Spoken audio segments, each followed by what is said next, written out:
Hola hermanos, vamos a iniciar nuestro momento de reflexión. Te invito a que pueda abrir su Biblia y leer conmigo el Evangelio de Marcos, el capítulo 3, los versículos 20 a 35. Estamos ahí en la serie Días Mejores. Hoy día vamos a leer un texto muy interesante del Evangelio de Marcos, el capítulo 3, los versículos 20 al 35. Así dice la palabra de Dios. Luego entró a una casa de nuevo y se aglomeró tanta gente que ni siquiera podían comer él y sus discípulos. Cuando se enteraron sus parientes, salieron a hacerse cargo de él, porque decían: está fuera de sí. Los maestros de la ley, que habían llegado de Jerusalén, decían: está poseído por Belcebú. Expulsa a los demonios por medio del príncipe de los demonios. Entonces Jesús los llamó y les habló en parábolas. ¿Cómo puede Satanás expulsar a Satanás? Si un reino está dividido contra sí mismo, ese reino no puede mantenerse de pie.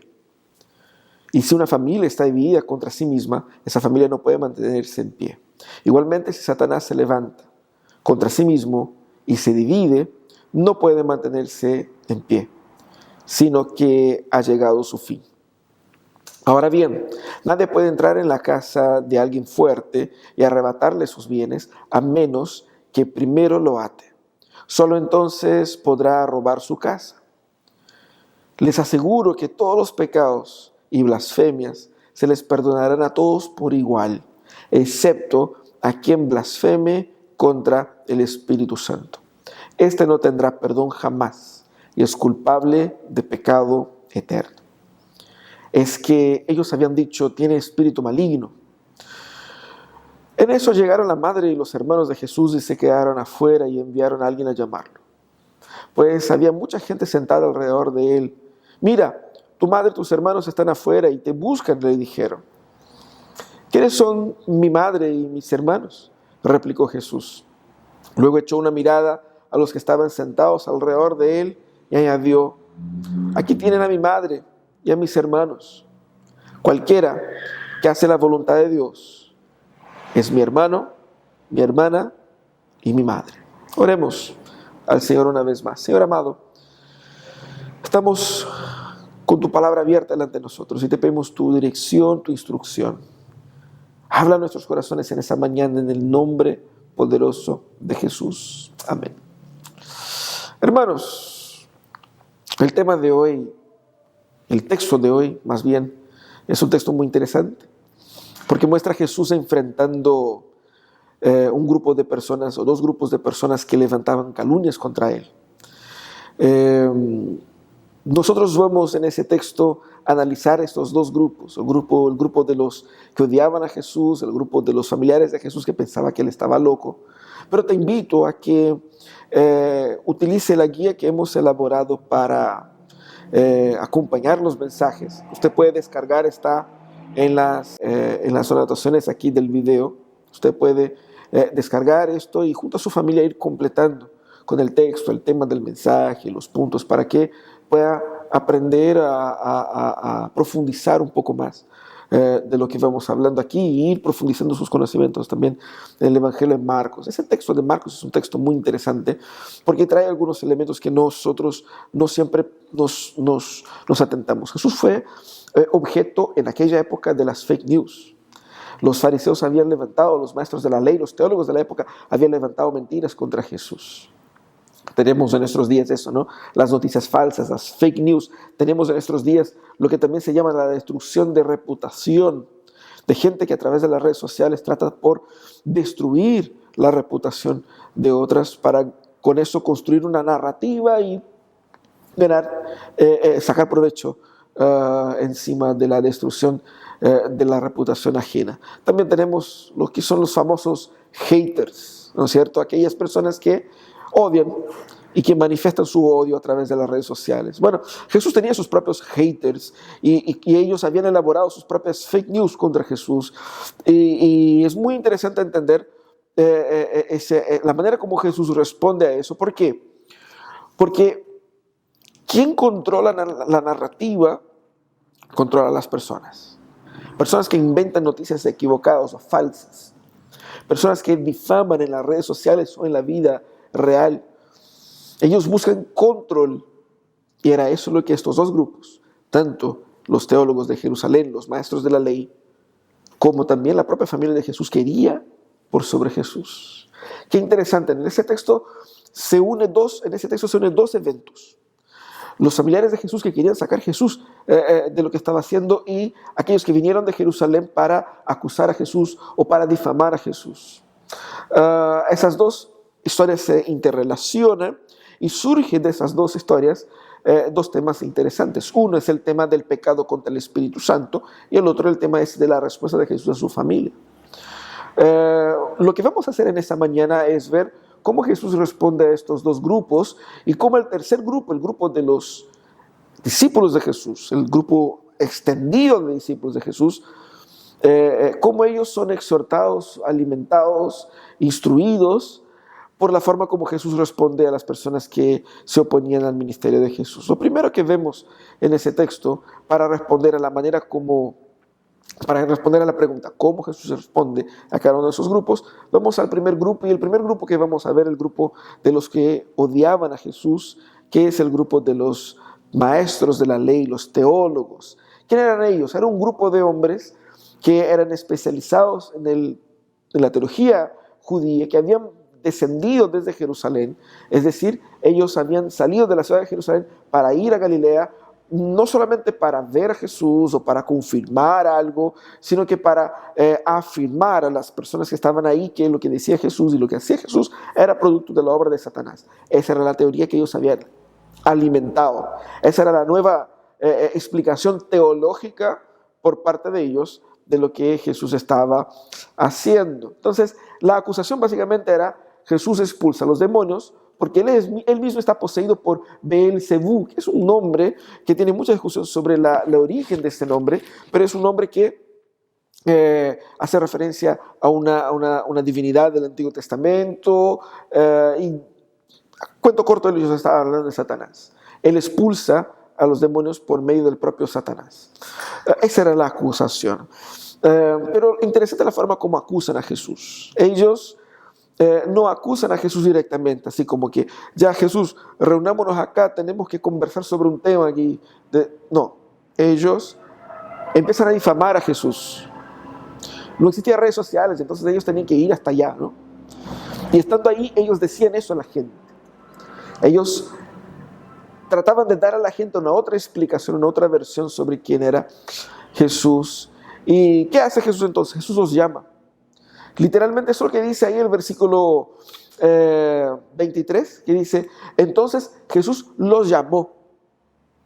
Porque ellos no estaban hablando directamente a Jesús, pero Jesús, entendiendo y sabiendo lo que estaban hablando ellos, Jesús los llama y dice: ven acá, les voy a explicar algo. Y los explica a través de parábolas. La idea de explicar por parábolas es para que no solamente ellos entendiesen, pero también el pueblo.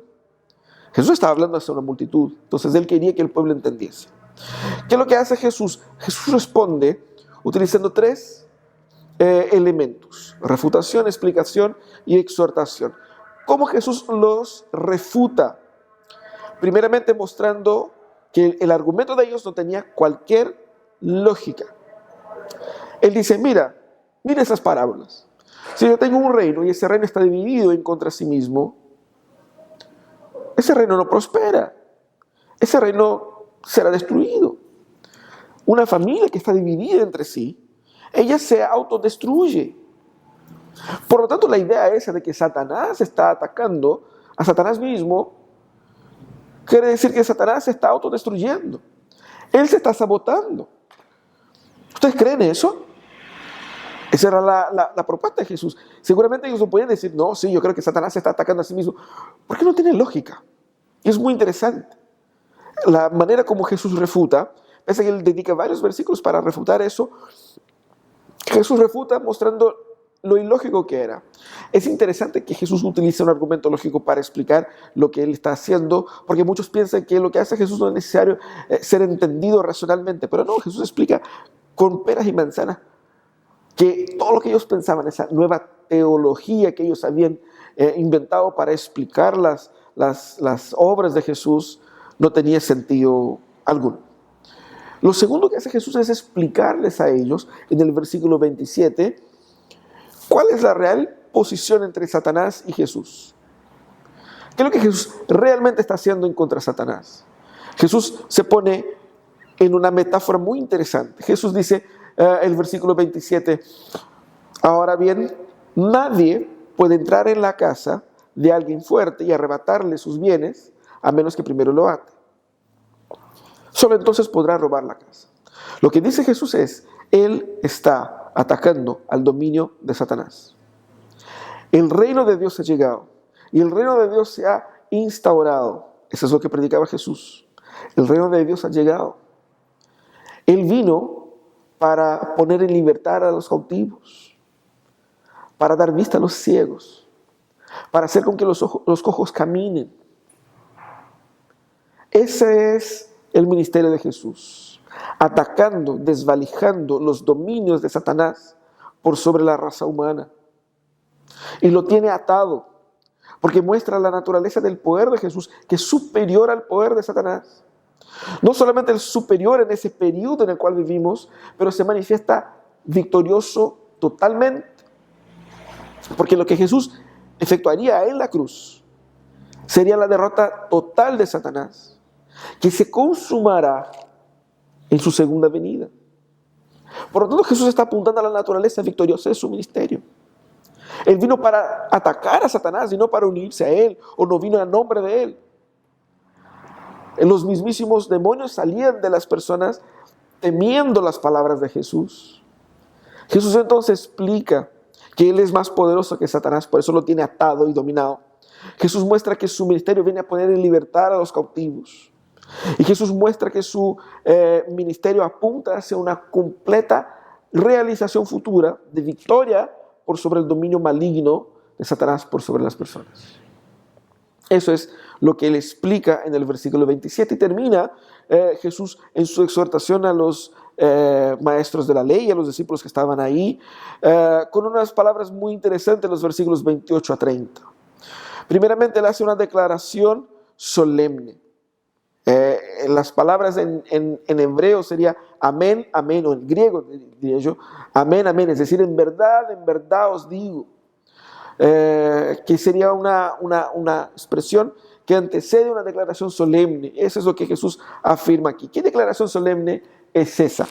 Él afirma que todos aquellos, versículos 28, les aseguro que los pecados y las blasfemias se les perdonarán a todos por igual, excepto a quien blasfeme contra el Espíritu Santo. Este no tendrá perdón, jamás es culpable de un pecado eterno. Veamos algunas cosas aquí. Quizás usted se ha encontrado con ese texto y se ha preguntado, wow, el pecado sin perdón, ¿cómo es eso, no? Blasfemia contra el Espíritu Santo, ¿qué significa eso? El contexto aquí, la idea de blasfemia es más amplia que la que nosotros utilizamos en nuestros días. Significa blasfemia en los tiempos de Jesús, significaba quizás cualquier tipo de palabra torpe o cualquier cosa, no solamente contra Dios, sino que contra las personas también. Por eso dice, cualquiera que blasfeme y cualquier pecado será perdonado, excepto ese.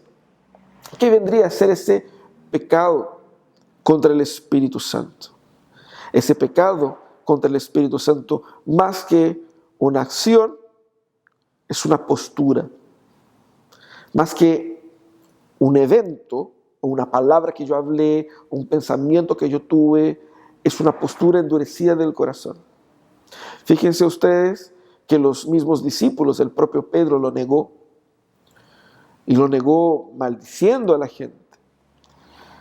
Varios otros discípulos, el propio apóstol Pablo, que persiguió a Cristo, o los discípulos de Cristo. Todos ellos fueron perdonados y restaurados. ¿A qué apunta ese texto entonces? Apunta al pecado del corazón de todos aquellos que han tenido una postura tan obstinada, contraria, conscientemente opuesta a Dios y indispuestos a arrepentirse totalmente. Por lo tanto, el pecado contra el Espíritu Santo, el acusar a que el Espíritu Santo está haciendo obra de Satanás, es algo que es elaborado en un corazón totalmente endurecido e incapaz de arrepentirse. Eso es lo que Jesús está hablando acá. Y para ese pecado él afirma no hay perdón. Si usted en algún momento tuvo temor de que será que yo pequé contra el Espíritu Santo, es porque probablemente usted no lo ha hecho. Por otro lado, también es una exhortación a que tengamos temor a Dios, a que lo tomemos en serio. De eso está hablando Jesús acá. ¿Qué significa la respuesta de Jesús a esos hombres? Significa que la explicación que él da para lo que él hace tiene mucho más sentido que la teoría de los teólogos de Jerusalén, que era esa fake news que ellos inventaron. Significa que el poder de Jesús definitivamente es un poder divino. Y el poder de Jesús vino y tiene mucho más sentido y está haciendo mucho más transformación de lo que ellos podrían fácilmente aceptar. Y debemos tener nuestros corazones humildes, humillados ante Dios, ante el poder de Dios, ante la gloria de Dios, ante la pecaminosidad nuestra, para que el Señor nos dé gracia en momentos de necesidad. Es la respuesta de Jesús al primer grupo, el grupo de los maestros de la ley, los teólogos, los que lo odiaban y habían inventado todas esas mentiras, todas esas fake news contra Jesús. Pero tenemos un segundo grupo, que es un grupo muy interesante, que es el grupo de los familiares. Esas personas, el texto presenta los versículos 20 y 21, con la expresión un poco más genérica como parientes. Jesús estaba tan colapsado de gente que ellos dijeron: ese tipo está loco, él va a morir si no come, no descansa. Por lo tanto, la gente quería intervenir, algunos amigos y parientes de Jesús querían intervenirlo, querían sacarlo de ahí, porque decían: él está loco por lo que hace. Más adelante, en los versículos 30 en adelante, nosotros vemos que son los propios hermanos, 31 al 35, los propios hermanos de Jesús y la madre de Jesús son los que van hacia donde está Jesús, como que para sacarlo ahí de la casa, para llevarlo a otro lado, ¿no? Ese grupo de familiares, de parientes, de hermanos, ellos declaran que Jesús estaba fuera de sí, que estaba loco, y querían literalmente asumir el control de Jesús o interrumpir la dinámica del ministerio de Jesús, porque pensaba que lo que Jesús estaba haciendo atentaba contra la sanidad o contra la salud propia de él. Y no tenía sentido, según ellos, lo que Jesús estaba haciendo. Era un mixto de incredulidad, pero también era un intento de asumir el control sobre el ministerio de Jesús, porque yo creo que lo que hacía Jesús reflejaba en ellos, porque la gente podría decir, la gente de la ciudad: oye, es tu hermano, mira, tu hermano está ahí, tu hermano llegó a la ciudad y se llenó la casa, tu hermano está sanando gente, está expulsando demonios. Y fíjate que los maestros de la ley están diciendo que tu hermano está poseído por Satanás. ¿Qué vas a hacer tú? ¿Qué harían ustedes? Quizás nosotros también seríamos tentados a decir: oye, ya, deja de eso. ¿No crees que es demasiado? Te creí Dios ahora. Si yo te conozco, crecimos juntos. Entonces entiendas que hay una tensión ahí entre la familia de Jesús, que en ese momento no creía totalmente en Jesús, y esos hermanos son hermanos de padre y madre de Jesús, hijos de José y María, hermanos biológicos de Jesús, que el Evangelio de Juan los va a destacar por nombre. Incluso ellos llegaron después de la resurrección de Jesús a creer en Jesús y ser parte de la iglesia primitiva, ser importantes ahí en la iglesia de Jerusalén, pero en ese momento no creían en Jesús y estaban acusando a Jesús de estar fuera de sí. ¿Qué es lo que hace Jesús? Jesús, en vez de responderles a ellos, porque ellos habían intervenido, ellos habían enviado un emisario, una persona, para entrar en la casa y sacar a Jesús, y llamar a Jesús para que saliera, ¿no? Y Jesús responde, no directamente a esa persona solamente o a sus familiares que estaban afuera, pero Jesús responde a todos que estaban ahí con una pregunta retórica muy interesante. Él dice: ¿quiénes son mi madre y mis hermanos? Porque la afirmación era esa: su madre y sus hermanos están afuera y te llaman. Él dice: ¿quiénes son mis madres y mis hermanos? Jesús hace entonces una pregunta retórica para apuntar a una enseñanza espiritual que le entregaría en ese momento. Jesús no estaba desclasificando la importancia de su familia, ni desvalorando o deshonrando a su madre o descalificando a sus hermanos. Jesús simplemente lo que estaba haciendo era poniéndolos a ellos en perspectiva del reino. Jesús estaba mostrándoles, tanto a ellos como a la gente que estaba ahí, la real perspectiva de las cosas a la luz del reino. Jesús estaba mostrando que en el reino de Dios la voluntad del Padre es más importante que la nuestra o que de nuestra familia. Jesús está mostrando ahí que Él tiene una lealtad última, y esa lealtad última es primeramente con Dios. Y Él estaba haciendo la voluntad de su Padre. Él estaba haciendo su ministerio. Él no podía permitir que su familia le interrumpiese en cumplir con la obediencia que Él debiera a Dios. Jesús estaba mostrando que esta misión en la que Él estaba era la prioridad para su vida. Y Él no permitió que la incredulidad de su familia interrumpiese lo que Él estaba haciendo. Porque, uniendo con lo que vimos anteriormente, Jesús estaba efectivamente atacando y saqueando los dominios de Satanás, sacando a la gente de su esclavitud, de la muerte, de la posesión demoníaca, de las enfermedades, predicando el reino, sanando gente. Jesús estaba haciendo el bien por donde pasaba, y Él no podía permitir que la incredulidad de sus queridos lo impidiesen de cumplir su misión. También lo que Jesús dice está en sintonía con lo que el Evangelio de Mateo retrata, lo que Jesús dijo en otro momento, que el que quiere a su padre y a su madre más que a mí, no es digno de mí. El que quiere a su hijo o a su hija más que a mí, no es digno de mí. Él estaba apuntando que hay prioridades en el reino, y el Señor es primero. Cuando el Señor es primero, es ahí entonces cuando la familia es realmente valorada y amada. Jesús no destrata a su familia, sino que la responde con una enseñanza bíblica profunda y apunta, y eso es lo que viene en secuencia. Él dice: ¿quién es mi madre y quiénes son mis hermanos? Y apunta a la gente que estaba alrededor de él y dice: todo aquel que hace la voluntad de mi Padre son mi madre, mi hermano y mi hermana.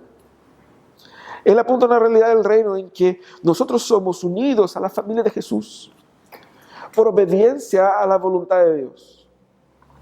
La respuesta de Jesús muestra que en este reino Él nos permite ser no solamente partícipes e invitados, como ese primo, ese cuñado que se cola en la actividad de Navidad, en la familia, que está ahí, pero que somos hermanos de la familia de Jesús.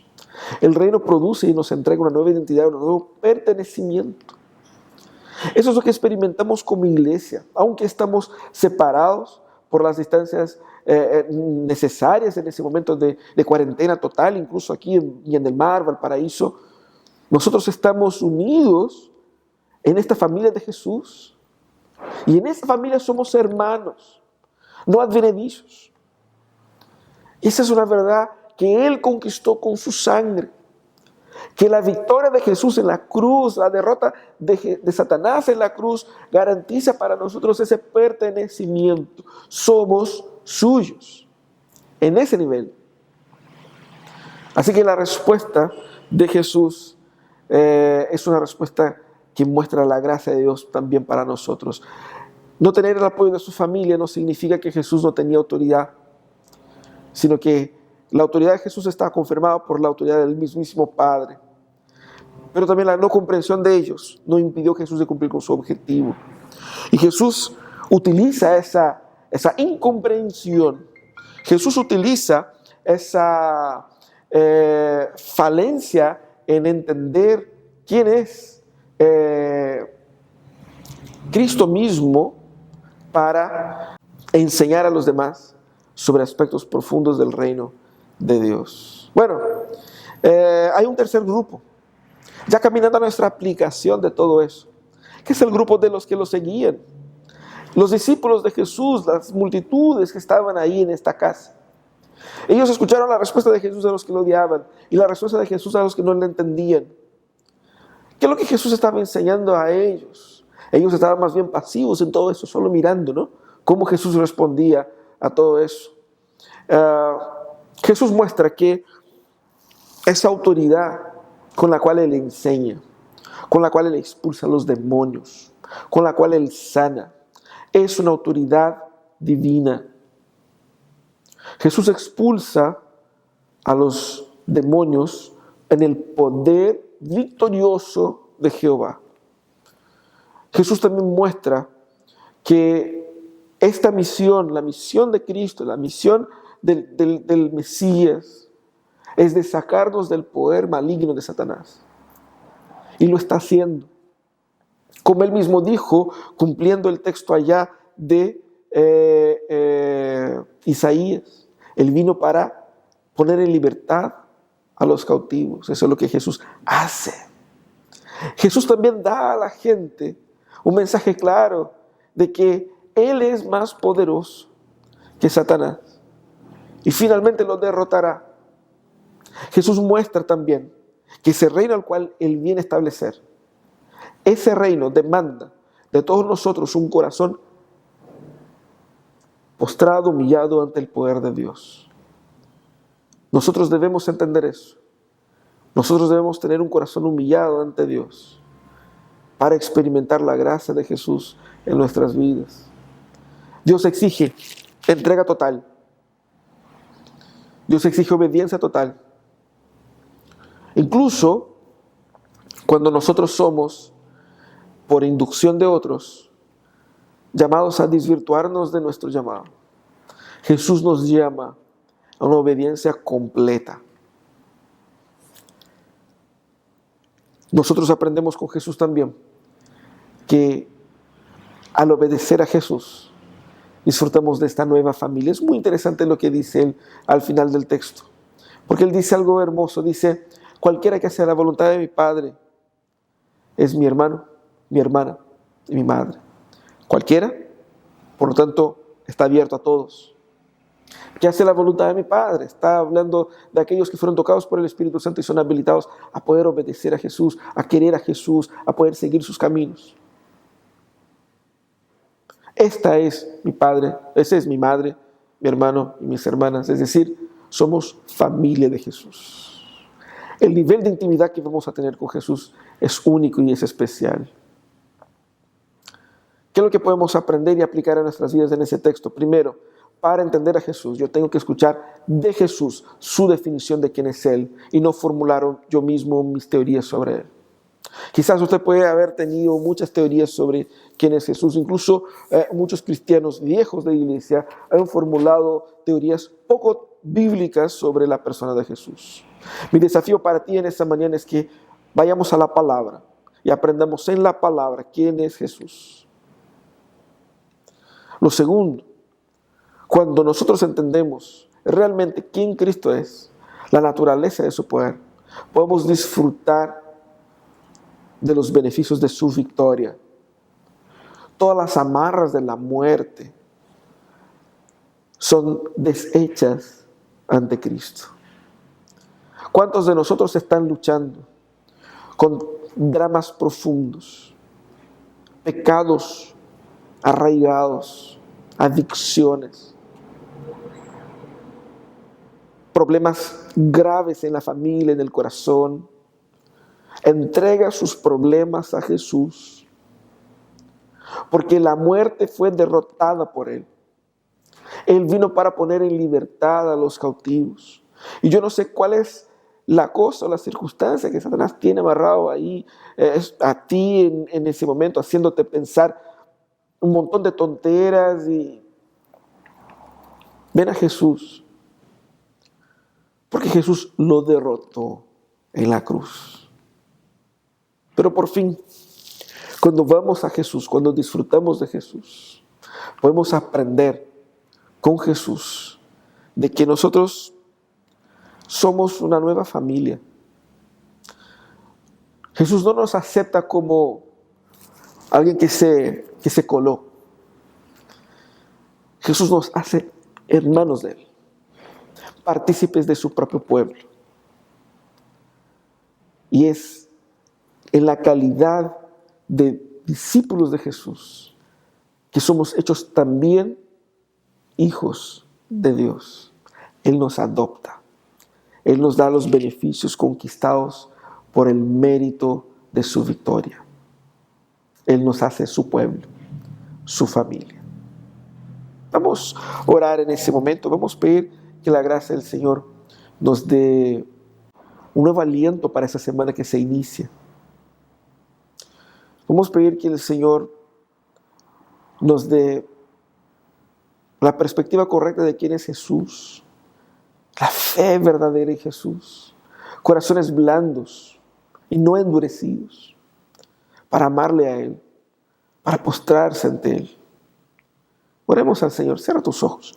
Quiero invitarte a orar. Señor amado, estamos reunidos digitalmente y te pedimos, Señor, que tu gracia nos permita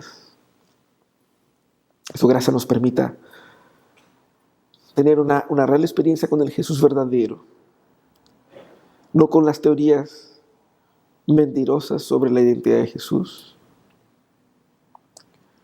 ni tampoco, Señor, nos permitas que nuestro corazón pueda guardar cualquier tipo de ambigüedad o cualquier tipo de incredulidad sobre quién realmente es Jesús. Ayúdanos, Señor, a que tengamos en nuestros corazones la fe en el Jesús verdadero. Ayúdanos a escuchar sus palabras, aprender de Él, crecer con Él. Te pedimos, Señor, tu gracia para vencer las luchas que enfrentamos día a día. Señor, danos también victoria en los problemas, en las tentaciones. Victoria, Señor, para esos amigos que están enfrentando luchas con las adicciones, problemas en el matrimonio, crisis financiera, problemas de salud. Da, Señor, una respuesta. Que el Cristo vivo, que nos hace miembros y partícipes de esta familia hermosa, que este Cristo llene nuestros corazones de esperanza para la semana que se inicia. Señor, queremos más de ti, necesitamos más de ti. Oremos agradecidos, Señor, en nombre de Jesús. Amén y amén.